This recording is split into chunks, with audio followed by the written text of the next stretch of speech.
দেখো মাঠে কত শালুক গাছ হয়েছে। আমরা এই ছোটোবেলায় এই শালুকগুলো তুলতাম এবং খেতাম। এখনও মানে এই শালুক হয়েছে বটে, প্রচুর গিজগিজ করছে দেখেছো। আর এইগুলো এখনও মানে সে পদ্ম ফুলের মতন অ্যাকচুয়ালি হয়, কিন্তু পদ্ম ফুল নয়, শালুক ফুল বলে, সাদা সাদা প্রচণ্ড হয়। এখনও সেইগুলো হয়নি, তবে এখন সবে ছোটো ছোটো গাছ হয়েছে, এরপর হবে, কুঁড়ি ধরবে। আর এই যে আমার মা চলে আসছে এখন। একে ওষুধ দিয়ে মারা হবে, সার্ফে জলে একটা ওষুধ তৈরি করা হয়েছে।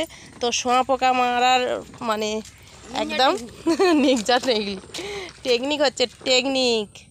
তো এই ছাতারে পাখিগুলো না শুধু শোঁয়া পোকা খায় না। দেখো বন্ধুরা কীভাবে সার্ফে জল দিলে এগুলো বিনষ্ট হয়ে যাবে। ও মা, তুমি হাত দিচ্ছ কেন? ও মা গো, বাবা গো, মা গো, বাবা গো, গো বাবা গো, মা গো। ও বাপরে বাবা, কী শোঁয়া পোকা হয়েছে। এই দেখো মা দেবে। আয় হাই হাই, সার্ফে জল দিচ্ছে, দেখো কেমন করে দিলে এগুলো মরে যাবে সব। ও মা, মা সার্ফে জল দিচ্ছে বন্ধুরা এখন শোঁয়া পোকার গায়েতে, দেখছো? উফ, ওই বাবা কত কাছ থেকে দিচ্ছে দেখো, আছড়ে আছড়ে দিচ্ছে সার্ফে। মা গায়ে আর গাছ থেকে পড়বে কোথায়? গাছে তো সব আছে একটা একটা, হাই দেখো কত চাপ হয়েছে, বাবরে বাবা। কই গাছে? গাছে ওই তো ওইখানে একটা চাবড়া চাবড়া হয়েছে একদম।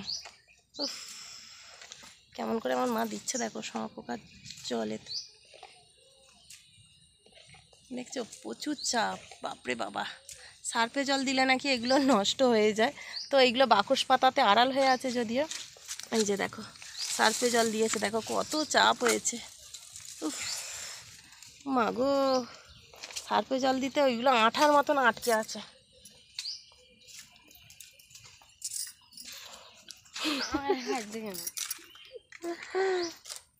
কি অবস্থা, কত মানে শোঁয়া পোকা হয়েছে। রাস্তাঘাটে লোক গেলে তাদের গায়ে পড়লে আমি আগে চলে যাই বাবা, আমার গায়ে একদম একটা উড়ে পড়লে ঝরে গাছ থেকে।